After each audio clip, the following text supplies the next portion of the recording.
Taking the 911 over to the dyno here shortly, but I wanted to go ahead and just do an oil change on this car. Granted, the dealer that I just bought it from did a lot of maintenance on it. I have just been burned in the past, especially with my old Golf R, with not immediately doing maintenance on brand new cars that I got. So I already have brand new spark plugs for the car. I'd like to do those on this, but the downpipes are in the way, and since we're already gonna be building a custom exhaust for this car, I figured I'll just change the spark plugs when we go to do the exhaust, so that way while the exhaust is already off, makes more sense. We can go ahead and access those spark plugs a lot easier. So I've already got the 911 on the lift. Oh, hang on, that's my buddy Nando right now. What's up, man? Hey, I'm gonna be like an hour late if that's cool. Absolutely okay, man. Okay, I'm doing. Show up at 7 at night if you want. I'm doing an oil change on this thing right now, and it was a little bit interesting to try to get one of these on a lift. Oh, I can imagine. And was it? Yeah, and there's not just one drain plug for the oil. There's 4. Shut the fuck up. Dude, there's 4. There's one for each of the turbo sumps, one for the block, and then one for the dry sump. What the fuck? That's crazy. Dude, I bet that thing's like a whole different world, huh? Dude, it's weird. I'll show you when I get down there. So yeah, I should be down there But like. it's fun. But it's fun. Dude, it's a blast. It's way too quiet right now, though. It sounds like a vacuum cleaner. We're gonna fix that though. We're gonna fix that before it goes on the dyno for tuning. We're gonna see how much power the 911 actually makes. We know this car has mods. We can actually look underneath the car now, because I also want to just kind of look at things a little bit more. So like I said, there's 4 different drain ports on this engine to be able to do an oil change. And look at, oh dude, look at that. Porsche even gives you little arrows. I'm trying to work on it, okay? So don't come after me. For a 108,000 mile engine, that looked clean as hell, man. That look clean, look at that. So we got exhaust manifolds. We do have an aftermarket exhaust. This is just way too quiet for me. What we're gonna do is we're gonna build new turbo back. So I have brand new flanges coming. So we'll take off this old exhaust. We're gonna build one that's a little bit more efficient. And like I was saying, to do the spark plugs, they're up there behind the catalytic converters and everything. So it's just not gonna happen without pulling this exhaust off. So I'm not gonna worry about it today. Like I said, I've got the spark plugs. We're gonna be building a new exhaust for this thing anyways. We have 4 drain points on this engine. We've got one here for this turbo, one here for this turbo. We've got this one here for the oil sump, and then we've got this one here off the engine. Oh, it's got one of those fun German filters. So I gotta hold this 27 while breaking this 19 free.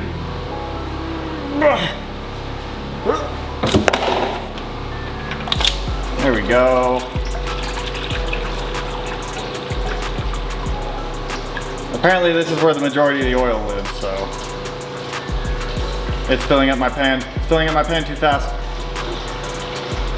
There it goes.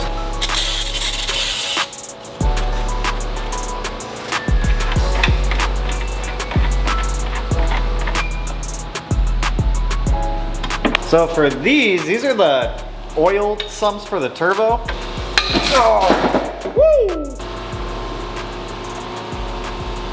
It's this guy right here. I feel like it's like, oh, okay. No, we're good, we're good, we're good. I'm controlling it, we are controlled.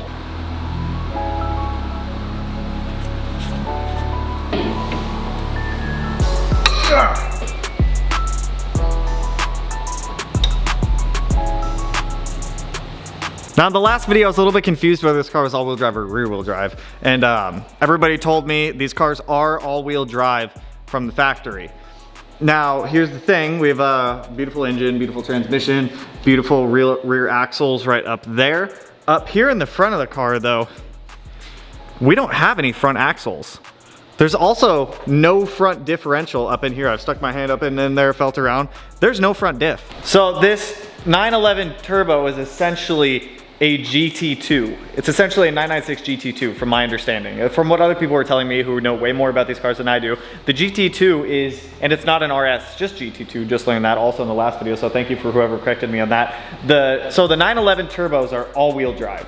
They have front axles, front differential, a driveline, all that stuff. The GT2 is rear wheel drive twin turbo with the Metzger. I believe it has bigger turbos and a more aggressive tune on it, but we have a GT2 Bumper, GT2 Wing, GT3 seat, rear wheel drive. It's essentially a GT2, it's a GT2 Clone, if I'm not mistaken. This car is essentially just a GT2 Clone, but I got it for 911 turbo, like cheaper 911 turbo money. I'm cool with that, man. I got no problems with that. I was so curious. It doesn't bother me that the car's rear wheel drive. It just, when I was driving it, it felt like it was just so rear wheel drive. Now it makes sense. Wild. All right, let's finish up this oil change. We got, like I said, we got dyno to go get to. Got this fun syringe from when I did, for what I use this for turbos. Let's go ahead and syringe out all this old oil. We got new O-rings on our filter housing, new filter going in. Does this like sit in there, or does it just kind of float like that? Tighten that guy on. I said to torque this guy to 25 Newton meters. Oil. Oh, there's condensation. I don't know how much oil it takes, so I know we're at least gonna need one full one of these. I think it's like 8 or 9 quarts. Does it say anywhere in here? I paid for all the oil, I'm using all the oil. I've seen everything from 8 to 9.5, so I'm just gonna go 8.5. We'll start it, check it, and then go from there. All right, now we're just gonna let it get up to temp. Once it hits about 180, we gotta do some fun stuff with this stick to make it do stuff and things, but we got oil pressure, so it's got oil. But we are coming up to temp now, so there's this little like lever down here. When you push it forward, it does things. So we're gonna go oil, start measurement, measurement not possible, engine not warmed up. Oh, okay, I guess I have to wait till it's over 180 degrees. We're at 180. Is it gonna let me? Oil, start measurement. Measurement not possible, engine not warmed up. Okay. Okay, I guess I'll just wait. I'll wait a little bit longer. I haven't seen it move in a while. Oil, start measurement. There we go. Look at that. That's how we check our oil level. We need to be between those two lines there. Oil level measured. Pretty good. I'll probably add a little bit more. I'm just gonna add a splash and then we'll remeasure. Third time's charm, right? Oil, start measurement. I'd rather be at the top of the oil level check than the, like, hey, beautiful.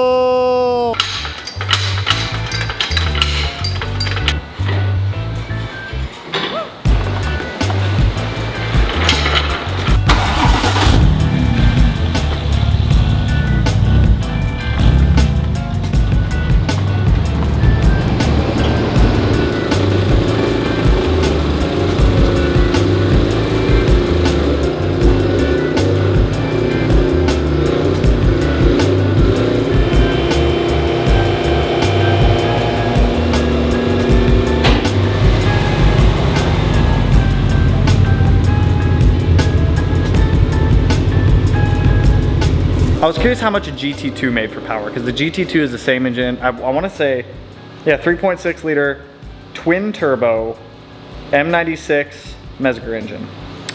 6-speed transmission, makes 456 to 476 horsepower. So if we fall in that range for power on our 911, I think at that point it's just a GT2 Clone. We are going to be using a Mustang dyno, so we'll apply a 13% correction factor to get dyno jet numbers. I know some of you guys don't like that. You can either go off the Mustang or the dyno jet numbers for whatever ones we pull. At the end of the day, it really doesn't matter. But I'm curious to see how much power this car makes, because it's tuned. It obviously has some aftermarket parts on it. So let's jet out of here. I'll clean up the shop next time I'm back here, which will probably be tomorrow, because I'm not gonna stress it right now.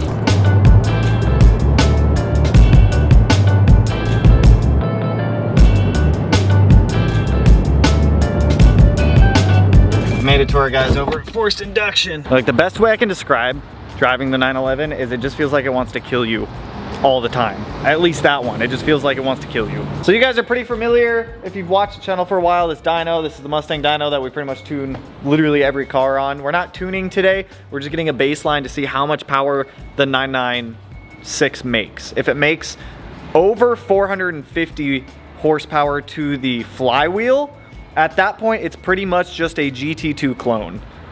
I'm curious because the GT3 comes naturally aspirated. GT2 is still twin turbo 3.6 liter, so I'm curious. Let's find out.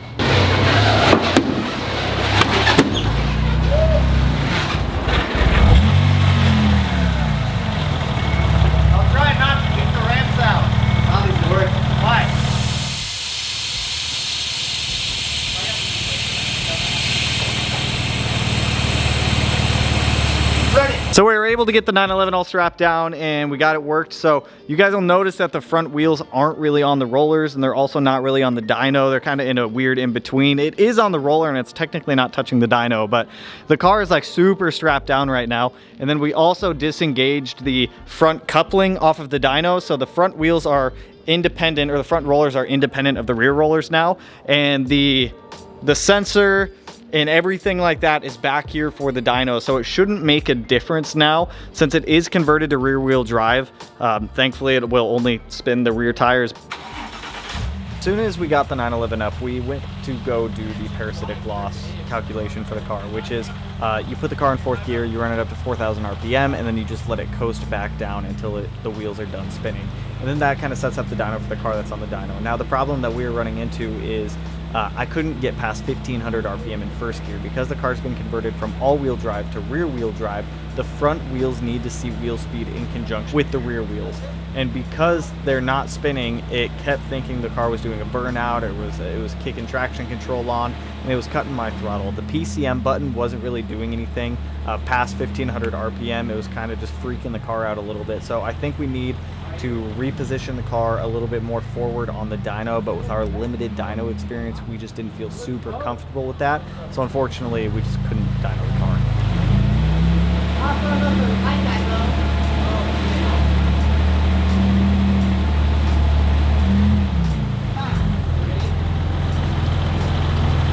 Since we can't run the 911 on the dyno, we're just gonna take it home and go from there.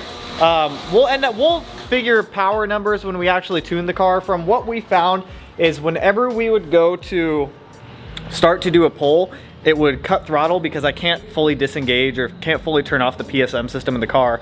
And because of that, it cuts my throttle. So I can't even get the parasitic loss going. It's like I can get up to 1,500 RPM and then it's like, nope, not today. So I have to do a little bit more digging into this because a rear wheel drive converted 911 turbo, I don't know how the front wheel speed sensors are going to react to it if they're not seeing wheel speed, because the wheelbase of the 911 isn't actually long enough to fully fit on this dyno. We may need to use a different dyno. I just don't know yet. So we're gonna get out of here. I've been hanging out for a couple hours just for funsies, but been a good time. Had fun. So it's the next day. We've obviously made it back. There's one more thing that I do want to fix in the 911 before we end this video. It does kind of suck that we couldn't get accurate dyno readings, but it's not the end of the world. I want to fix this display. You see the HVAC control here is broken and I want to fix that. It's literally a $30 screen to be able to fix it. So we just got to take this guy out, take it apart, pull the old screen out, put the new screen in, and then we can just put it all back in and we should have a fully functioning screen again. Someone was also telling me to get the PCCM Plus or whatever it is, which is like a nice touchscreen head unit and everything like that. And I can't in this car because the last owner once again converted it to GT2 spec. So everything that was down here, which was like the climate controls and everything, has now been moved up. So everything's just kind of located here now. So it's not a big deal. Let's go ahead and pop this thing out. There it goes. I think I just need to kind of pop that out of the way.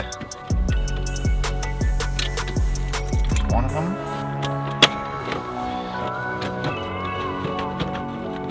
Oh my god, dude, it's like... There's just like no room for this to like come.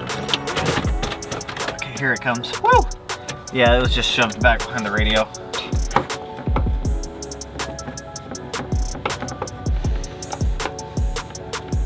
There's some of these little tabs that I gotta bend. Kind of bend them straight.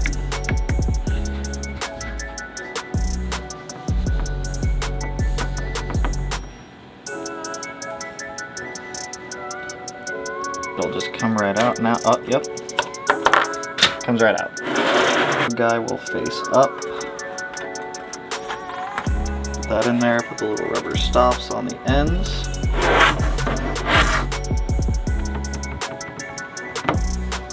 I either put the screen in upside down or right side up because I kind of forgot the orientation. Goes there, and a black connector, which goes there. Set you there and we'll test it. Hey! Check it out. No more weird bubble on the side. So if I put my key in the ignition, I turn it on. Look at that. We are back, baby. And I think it's funny because it always says, it doesn't say manual for that. It says Manuel. It's Manuel. I will actually link that screen down below for any other 996 owners out there. I found it on Amazon for like 50 bucks. That's the best $50 fix I've done on this. That's probably gonna be the cheapest fix that I do on this car if anything else is broken, but really not too bad to do. You just take it out, pull the screen out, new screen in. You just gotta make sure the orientation on everything is right. It took me 3 tries to get it right, but I got it right, damn it. I'm truly excited to have a car again that excites me, to be able to go out, enjoy it, drive it, modify it, all this stuff. I've been out ripping on the car a little bit, just getting used to it a little bit more. I found the car is tuned to 1.1 bar, so it's probably about 15, 16 PSI, somewhere in that range. So I'm curious to see kind of actually what it makes for power when we do get the dyno situation figured out. And some of you guys will either tell me I'm wrong or you'll agree or something, but the car seems to just be a GT2 clone car. The only difference I've found between this and a GT2 is obviously the VIN. And the GT2 has slightly bigger turbos, but this also has a more aggressive tune. So even though the GT2 has more aggressive turbos, maybe stock GT2 versus this, they'd be fairly comparable. But I think I bought a GT2 clone car without realizing it, which I have no problem with that. I love this thing. It's a blast. We did, however, get our new exhaust in for this thing, and I'm so excited for it. So there is going to be some assembly required on this exhaust, but I've got a whole bunch of tubing in here. I've got 2 of the Gessie G-Sport catalytic converters, V-bands, flanges, more tubing, all that stuff. Here we have a Cobb access port for the car. A lot of these Porsche companies I've seen that make aftermarket parts, like aftermarket exhausts, because that's really all I've looked into.